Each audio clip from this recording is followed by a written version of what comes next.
Hello, friends. I'm Mr. Ravindra Bhalera, and I welcome you to my channel that is English for Learners. Friends, today we are going to see part 2 of the lesson Be Smart. Already we have completed the part 1 of the topic Be Smart. या अगोदरच आपण बी स्मार्टचा first part आपण बघितलेला आहे. आता आपण बी स्मार्टचा second part continue करणार आहोत. यामध्ये in part 1 we have seen that if we want to achieve goal in our life आपल्याला आपल्या जीवनामध्ये जर आपलं ध्येय अचीव करायचं असेल, प्राप्त करायचं असेल, मिळवायचं असेल, तर which qualities are necessary, how to be a champions. तर ते गोल अचीव करण्यासाठी आपण चॅम्पियन्स असायला पाहिजे. मग चॅम्पियनमध्ये कोणते गुण असायला पाहिजे?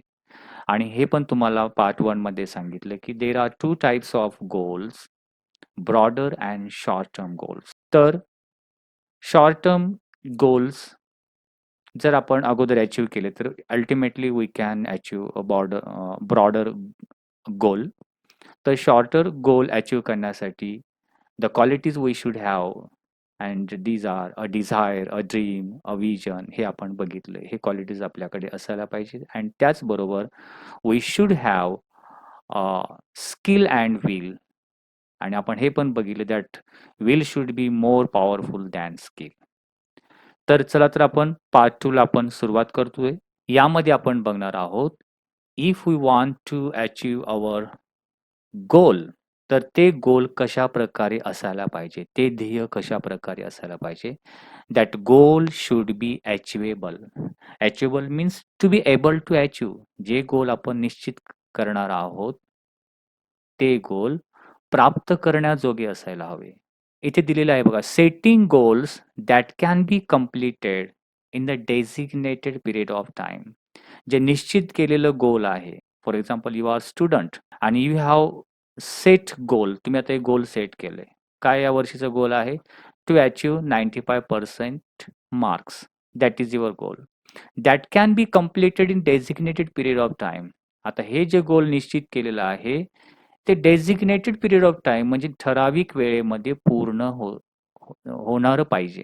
तुम्ही गोल 95% अचीव्ह केले आणि 10 वर्ष त्याच वर्गामध्ये बसला आणि नंतर 10 वर्षानंतर अचीव्ह करणार, त्याला आपण अचिवेबल गोल म्हणू शकत नाही. The limited time you have given for 1 year and within 1 year you have to achieve 95% marks in 10 time. या वर्षीच तुम्हाला या ठराविक वेळेमध्ये जे मार्क्स अचीव्ह करायचे ते जर पूर्ण केले आणि हे गोल अचीव्ह केलं तर अशा प्रकारच्या गोल्सला we can say achievable goal. Next, often these goals may act like stepping stones. हे शॉर्ट टर्म गोल्स असतात. नेहमी काय होतं, जे अशा प्रकारचे गोल आपण लिमिटेड टाइम पिरियडमध्ये निश्चित करतो आणि ते पूर्ण करतो आणि ते पूर्ण झाल्यानंतर त्या गोलला नेहमी गोल मे ऍक्ट, ते गोल जर अचीव्ह केलं ते ऍक्ट करतं, ते एक त्याचा परिणाम होतो. एक स्टेपिंग स्टोन, एक ती पहिली पायरी असते. कशाची पहिली पायरी? To help meet broader goals. जे तुमचं ब्रॉडर गोल्स आहे लाईफमध्ये someone want to be a doctor or engineer, हे ब्रॉडर गोल. पण आता तुम्ही फक्त 10th मध्ये आहात. पण अगोदर 10th मधलं जर गोल आपण जेवढे मार्क्स हवे ते अचीव्ह केले, मग हे ब्रॉडर गोल्स अचीव्ह करण्यामध्ये त्याची हेल्प होते. म्हणून या शॉर्ट टर्म गोल्सला we can say stepping stones. This is the first success to meet broader goals that further define a career. आणि तेच तुमचं नंतरचं जे काही ब्रॉडर गोल आहे ते तुमचं कॅरियर किंवा तुमचं जे जे लाईफमध्ये बनणार आहोत ते होऊ शकतं. As a students we can't become a president, a prime minister. तुम्ही विद्यार्थी आहात.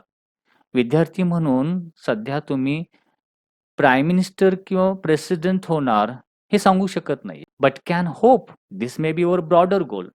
पण आता ते होणारच आहे. You can not give the surety but can hope. परंतु सध्याच्या काळामध्ये काय करू शकतो? You can have a hope, a dream. तुम्ही ती इच्छा बाळगू शकता to reach those heights in future. भविष्यामध्ये त्या उंचीपर्यंत पोहोचण्याचं. कोणत्या उंचीपर्यंत? To be a president or to be a prime minister, whatever your the broader गोल. तिथपर्यंत पोहोचण्याचं आत्ता तुम्ही होप किंवा अपेक्षा बाळगू शकता. ते कंप्लीट होण्यासाठी शॉर्ट टर्म जे गोल्स आपण निश्चित करणार, तर हे ब्रॉडर गोल सुद्धा अशा प्रकारचे ॲज अ प्रेसिडेंट और prime minister that can be also possible. Our goal should be realistic, that is practical. जे गोल आपण पाहतो आहोत ते वास्तवाशी निगडीत असायला पाहिजे, रिअल पाहिजे. काहीतरी स्वप्न किंवा काहीतरी इच्छा वेगळीच. For example, it is important to create goals that are within one's current skill set or area of expertise. म्हणजे जे गोल निश्चित करणार ते गोल कोणत्या रियालिटीवरती आधारित पाहिजे, आपल्यामध्ये सध्या जे स्किल आहे, जे तुमच्याकडे कौशल्य आहे किंवा जे आपण कशामध्ये एक्सपर्ट आहोत याच्या आधारावरती पाहिजे. For example, as a student तुम्ही you are very good in playing cricket. Skill of playing best cricket. Cricket छान खेळण्याचं तुमच्याकडे स्किल आहे. On the basis of that current skill you can set goal. This current skill is realistic. On the basis of that current skill, या मूळ current स्किलच्या आधारावरती, एक्सपर्टच्या आधारावरती you can set a goal. But your skill is different. तुमचं skill cricket खेळण्याचं आहे आणि तुम्ही गोल सेट केला आहे पायलट बनण्यात. मग हे रिअलिस्टिक वरती आधारित नाहीये. So goal should be practical और realistic based on our current skills और area of expert. Building expertise takes time. आता कोणत्याही गोष्टीमध्ये एक्सपर्ट बनण्यासाठी वेळ लागतो. So expecting to become an expert in short amount of time is unrealistic. आता मला क्रिकेट खेळायचं आहे, कबड्डी खेळायची आहे, जस्ट टेक द एक्झाम्पल, आणि शॉर्ट टाइममध्ये मी पूर्णपणे एक्सपर्ट बनणार. उद्या मला फायनलची मॅच खेळायची आहे, आज मी जाऊन प्रॅक्टिस करणार आणि लगेच मी मॅच जिंकून देणार. It is a unrealistic. ते वास्तवाशी निगडीत नाहीये, त्याला अनरिअलिस्टिक म्हणू. सो बीइंग रिअलिस्टिक याचाच अर्थ रिअलिस्टिक असणं, गोल वास्तवाशी निगडीत असणं will make it easy to be successful at attaining goals. यामुळे आपलं गोल रिअलिस्टिकच्या आधारावरती असेल तर आपल्याला इझी होतं, सोपं होऊन जातं. कशासाठी? To be successful at attaining to getting. आपलं ते गोल अचीव्ह करण्यामध्ये आपण यशस्वी होऊ शकतो. कधी?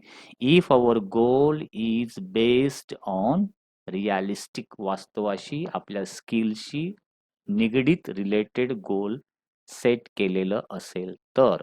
If defensive and not aggressive, the goal perhaps lacks realism. आता याच्यामध्ये पण एक आहे, जे काही गोल सेट केलेला आहे आणि आपण ते ऍक्ट डिफेन्सिव्हली म्हणजे बचावात्मक मिळवण्याचा प्रयत्न करू, नॉट अग्रेसिव्ह, आक्रमक नसून, तर ते गोल परहॅप्स कदाचित काय होईल, त्याच्यामध्ये काय लॅक असेल, कमतरता असेल, रिअलिझम. म्हणजे तुम्ही स्वतःचा फक्त बचाव कर, सक्सेसफुली अचीव्ह होईल की नाही सांगू शकत नाही. तर इथे कोणता फॉर्म्युला होतो की you should not be defensive, but you should be aggressive to achieve the goal. Goal achieve करण्यासाठी अग्रेसिव्ह असेल तर ते गोल आपण म्हणू शकतो रिअलिझम किंवा वास्तवाशी निगडीत आहे. आणि अग्रेसिव्ह नसेल तर डिफेन्सिव्ह आपण ते मिळवण्याचा प्रयत्न केला बचावात्मक रीतीने, देन वी कॅन से कदाचित ते गोल कसं असेल, लॅक ऑफ रिअलिझम, त्याच्यामध्ये वास्तवाची कमतरता जाणवेल. So we must have the clear picture in mind. म्हणून आपल्या मनामध्ये आपल्याला जे गोल अचीव्ह करायचं त्याचं पिक्चर स्पष्टपणे असायला. As a student this year your goal should be clear that anyhow I want to achieve 95% marks. So each and every subject I should get 95% marks. जे निश्चित केलेलं पिक्चर आहे, मला हे मिळवायचंय, ते आपल्या मनामध्ये clear and must have the ability to adhere to that picture. आणि ते पिक्चर, ते गोल जे काही निश्चित केलेल्या पिक्चरच्या रूपामध्ये, that other means to achieve, ते मिळवण्यासाठी आपल्याकडे ती ॲबिलिटी, क्षमता असायला पाहिजे आणि ती निर्माण करायला पाहिजे. Our goal should be in a time bound. म्हणजे आपण जे काही गोल निश्चित करतो त्या गोलला वेळेचे बंधन असायला पाहिजे. इस्टॅब्लिश टाइम पॅरामीटर्स अराउंड इच गोल. जे काही गोल निश्चित करतोय, तसे परत उदाहरण देतो आहे, again and again I am giving the example of to achieve a success in this year as a student in 10th standard. 10वी मध्ये किती मार्क्स मिळवायचे याबद्दल मी परत सांगतोय. पण ते हाच कालावधी आहे 10 महिन्याचा कालावधी, 1 वर्षाचा कालावधी. मग या वेळेमध्येच ते अचीव्ह करायचं. टाईम बाउंडचं महत्त्व तुम्हाला एक ॲज अ रनर, जे ॲथलेटिक रनर्स तुम्ही आहात, धावपटू आहात आणि तुम्हाला 100 मीटर रेस कंप्लीट करायची. आता 100 मीटर रेस कंप्लीट करण्याचा वेळ विदिन लेस टाईम, कमीत कमी वेळेमध्ये you have to finish that race. म्हणजे नाहीतर आराममध्ये चाललाय, होईल ना 10 सेकंदामध्ये काय, मी 15 मिनिटामध्ये कंप्लीट करेन. No. Each and every goal should have a time parameter. वेळेचं पॅरामीटर, त्याचं मोजमाप तिथे फिक्स असायला पाहिजे. आणि as it will help increase focus. यामुळे काय मदत होईल तुम्हाला? To increase focus and accountability. त्या गोल अचीव्ह करण्यामध्ये आपण आपला फोकस, लक्ष केंद्रित करू शकतो. अकाउंटेबिलिटी म्हणजे आपण ती जबाबदारी उचलू शकतो, responsibility. One more example given here to for time bounding. To reduce weight. जर एखाद्याला वेट, जे एल्डर पीपल असतात की त्यांना वेट रिड्यूस करायचंय, कमी करायचंय. We know how to go about it. आणि आपल्याला माहिती आहे की वेट रिड्यूस करण्यासाठी काय काय हवंय. बट विदाउट कन्सिस्टंट टाइम, परंतु ठराविक कन्सिस्टंट टाइम, वेळेचं बंधन न ठेवता जर आपण वेट कमी करायचा विचार केला 6 महिन्यामध्ये, 1 वर्ष, असं काही वेळेचं बंधन आपण ठेवलं नाही. Without time, consistent time, bound action, आणि आपण वेट कमी करण्याचा प्रयत्न केला, इट नेव्हर बिकम्स रियालिटी. तर ते रियालिटी वास्तवाशी निगडीत नसेल आणि वेट कमी होईलच की नाही सांगू शकणार नाही. It may be exercise. मग ते वेट कमी करण्यासाठी एक्सरसाइजची आवश्यकता असते, डाएट, योग्य आहार अँड स्ट्रेस फ्री थॉट्स, कुठलंही टेन्शन न घेता विचार. So all these things are necessary, but all these exercise or these rules you have to follow within a limited time. म्हणजे time bound is very necessary we can say. म्हणून आपण म्हणू शकतो वेळेचं बंधन, वेळेचं पॅरामीटर खूप आवश्यक आहे. All these have to be practiced and implemented without hesitation. जसं वेट रिड्यूस करायचे, कमी करायचे, त्यासाठी whatever the activities are necessary, diet or exercise or thoughts, stress free thoughts. So these all these activities you have to practice. त्याची practice करणे, त्याचे implement करणं, अंमलात आणणं विदाउट हेजिटेशन, नो प्रॉब्लेम. कुठलीही मनामध्ये द्विधा अवस्था न ठेवता, डाऊट किंवा इंडिफरन्स किंवा शंका न घेता, बट हे सगळं करायचं आहे within a deadline. Within deadline म्हणजे एका ठराविक काळाचं बंधन ठेवून, ठराविक वेळेमध्ये. Within a deadline means within a limited time. We can say that goal is achievable and have a time bound. त्या गोलला वेळेचं बंधन आहे आणि मग योग्य, आपण म्हणू शकतो सुटेबल गोल आपण अचीव्ह केला असं म्हणू शकतो. Vision, wishes, intention and dreams are all valuable. जे सुरुवातीला आपण बघितलं. विजन, दूरदृष्टिकोन. विशेष, इच्छा. इंटेन्शन, तुमचं इंटेन्शन कसं आहे, आता तुमचा उद्देश काय आहे. अँड ड्रीम्स, आणि स्वप्न, are all valuable. These are the qualities and these qualities are valuable, important. They spark of imagination. हे गुण काय करतात आपल्याला? आपली इमॅजिनेशन पॉवर आहे, कल्पनाशक्ती, ते स्पार्क करतात, प्रज्वलित करतात. इमॅजिनेशन पॉवर वाढते. And encourage us. That means because of these qualities we get encouragement. या गुणामुळे, या क्वालिटीजमुळे आपल्याला एक प्रोत्साहन मिळते. आणि प्रोत्साहन मिळाल्यानंतर to define where we want to reach. आणि आपण डिफाईन करू शकतो, स्पष्ट करू शकतो की आपल्याला कुठे पोहोचायचं आहे. Do you understand? You are a student and you have vision, wishes, intention, dreams. हे तुमच्याकडे क्वालिटीज आणायचे आहेत. And then your imagination will be spark of and you will get encouragement and you will have get a clear picture where you want to reach. तुम्हाला कुठे पोहोचायचंय, लाईफमध्ये काय achieve करायचंय, कोणतं गोल अचीव्ह करायचंय, हे सगळं क्लिअर होऊन जाईल. In order to get there, आणि तिथपर्यंत पोहोचण्यासाठी, आपल्या ब्रॉडर गोल पर्यंत पोहोचण्यासाठी, however we need to bring life image. आपल्या लाईफचं इमेज आपण डोळ्यासमोर आणायला पाहिजे. Down to earth and plan to execute. Down to earth म्हणजे जास्त हवेमध्ये राहायचं नाही, मी हे करेल, ते करेल, ते करेल. Down to earth, reality. आणि जे काही आपले प्लॅनिंग आहे ते एक्झिक्यूट करणे, त्याची अंमलात आणणे और strategies, execute our strategies means planning. लाईफमध्ये शॉर्ट टर्म गोल्स तयार करायचे, मग ते short term within a time deadline देऊन आणि ते अचीव्ह करत करत हळूहळू ब्रॉडर गोलकडे जाणार आणि जे काही करिअर आपलं क्रिएट होणार. म्हणजे हे एक्झिक्यूट करता आलं पाहिजे, प्लॅनिंग करता आलं पाहिजे.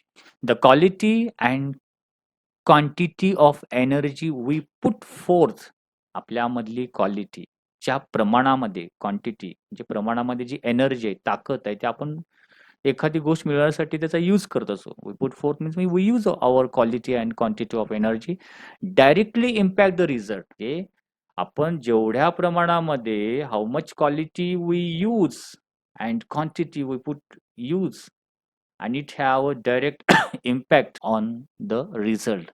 आपल्याला जो रिझल्ट भेटणार आहे त्या quantity and quality and quantity of एनर्जीवरतीच मिळणार आहे. म्हणजे जो काही आपल्याला, जसं तुम्हाला म्हटलं, जेवढे तुम्हाला मार्क्स मिळणार आहे की तुम्ही किती प्रकारे तुमची क्वालिटी यूज करताय, किती एनर्जी यूज करताय या वर्षभरामध्ये, याचा परिणाम रिझल्ट तुम्हाला फायनलला मिळणार आहे. So we should use maximum quality, good quality and quantity of energy to achieve the result. Life is something like a trumpet. असं म्हटलं तर लाईफ, आपलं जीवन एक प्रकारे त्या ट्रम्पेट समान आहे. जे तुतारी आपण म्हणतो, जे फुंकतो, वाजवल्यानंतर आवाज निघतो, त्या ट्रम्पेट समान आहे. If we don't put anything in, we can't get anything out. You know that quality of trumpet. Trumpet म्हणजे काय करतो आपण, इकडे हवा फुंकतो आणि नेक्स्ट दुसऱ्या साईडने आवाज येतो.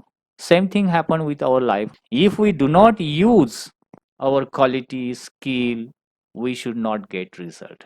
ट्रम्पेट सकस आहे. आपल्या लाईफमध्ये आपण जी जी गोष्ट ऍक्ट करणार त्यानुसार आपला रिझल्ट मिळणार. जे काहीच केलं नाही तर result, you will not gate anything. काहीच रिझल्ट भेटणार नाही. So here the life is compared with a trumpet. इथे जीवनाची तुलना त्या ट्रम्पेट, तुतारी बरोबर केलेली आहे. Success is a walk in the dark. असं म्हटलं जातं की यश म्हणजे अंधारातून केलेली वाटचाल आहे. फाइंडिंग द राईट फुटिंग, योग्य पाऊल वाट शोधणे, फाइंड करणे. प्रिसाइजली मास्टरिंग द स्किल, नेमकेपणाने आपल्या स्किलवरती मास्टरी मिळवणे. आपल्याला म्हणजे कोणते कौशल्य आहेत त्याच्यावरती जर आपण मास्टरी मिळवत राहिलो, and getting to the next place, आणि हळूहळू एक एक टप्पा कंप्लीट करत आपण पुढचे पावलं टाकत पुढे, that means shorter games we in a limited time. निर्धारित वेळेमध्ये शॉर्ट टर्म गोल्स आपण बनवून ते अचीव्ह करे एक एक पाऊल नेक्स्ट स्टेप प्लेस पुढे जर जात राहिलो. All depend on how we approach and tackle the problem. हे सगळं अवलंबून असणार आहे ते अचीव्ह करताना की येणारे प्रॉब्लेम्सला आपण कशा प्रकारे टॅकल करतोय, हाताळतोय. You have to face the problems, no problem. Easily will not get success. कोणती गोष्ट सहजपणे मिळणार नाहीये. That may be difficulties and problems, but how you tackle, how you face those problems, त्या प्रॉब्लेम्सना तुम्ही कसे फेस करताय, हे सगळं डिपेंडेंट असणार आहे. आणि याच्यावरती तुम्ही तुमच्या मास्टरी स्किलवरती कशी मास्टरी मिळवताय, तुमच्या कौशल्यावरती कशी मास्टरी मिळवताय, हे सगळं डिपेंड असणार आहे. म्हणून म्हटलेलं आहे the success is walk in dark. म्हणून सक्सेस एका अंधारामध्ये चालण्यास समान आहे. तर हे क्वालिटीजवरती जास्त भर दिला तर तर success you will get easily. The best way to get from where we are to where we want to be. सगळ्यात चांगला मार्ग म्हणजे आपण कुठे आहोत आणि कुठे पोहोचायचं आहे, is to find the footing of our next step. म्हणजे प्रत्येक पाऊल आपण योग्य दिशेला, उत्तम दिशेला टाकलं तर आपण योग्य ठिकाणी पोहोचू शकतो. The best way to get from where we are to where we want to be is to find the footing of our next step. म्हणजे आपण कुठे आहोत आणि कुठे पोहोचणार आहोत, जिथे आपल्याला पोहोचायचं मतलब whatever we want to achieve our goal, our success, जे काही मिळवायचं आहे ते करण्यासाठी जिथून की प्रत्येक पाऊल टाकताना ते योग्य पाऊल पाहिजे. म्हणजे प्रत्येक गोष्ट करताना शॉर्ट टर्म गोल्स जे आपण ठरवणार आहोत, जसं if you want to be a doctor, again and again I am giving the example, doctor or engineer, and you are now in 10th standard. This doctor and engineers as a career, it may be a broader goal. ते broader goal आहे. पण as a student 10th मध्ये मला एवढे marks मिळवायचे, 10th 12th नंतर मला ही 10th ची एक फर्स्ट स्टेप झाली. 12ची नेक्स्ट स्टेप झाली. नंतर तो course MBBS whatever the course, the next step. ही जी प्रत्येक स्टेपवरती जे तुम्ही चालणार आहात आणि प्रॉपरली तुमची स्टेप फूट त्याच्यावरती पडला, that means properly you achieve that goal, then you will definitely easily reach, तुम्ही सहजपणे त्या ब्रॉडर गोलपर्यंत जिथे पोहोचणार आहोत तिथे पोहोचू शकता. म्हणून प्रत्येक पाऊल, प्रत्येक शॉर्ट टर्म गोल्स व्यवस्थितपणे अचीव्ह केलेलं असायला पाहिजे. When we take the next step, जेव्हा आपण एक-एक पाऊल पुढे टाकत राहतो, इट शुड सपोर्ट. त्या एक-एक पाऊल टाकल्यानंतर त्या ठिकाणाचा आपल्याला आधार मिळतो and hold us without crack. Hold म्हणजे तिथे आपण आधार घेता, न डगमगता, क्रॅक म्हणजे न हालता किंवा आपण तिथे थांबवू शकतो. म्हणजे each and every footstep is important. Each and every action, short term goal is important. So अशा प्रकारे this topic, this lesson is very motivational, inspiring, and I hope हा धडा फक्त आपण not, you should not learn only for facing the exam साठीच आपल्याला हा धडा शिकायचा नाही किंवा क्वेश्चन आन्सर लिहिण्यासाठी, but you should learn this lesson एक मोटिवेशन म्हणून, एक इन्स्पिरेशन म्हणून ह्या धड्याकडे तुम्ही बघू शकता की लाईफमध्ये काय बनायचं आहे. लेसन आपण खऱ्या अर्थाने लर्न केलाय, शिकलाय असं आपल्याला होऊन जाईल. सो मित्रांनो, I hope you might have liked this video. If you liked it, please share it. And if you have any suggestions for me, please write in comment box. Wish you good day. Take care. Thank you very much.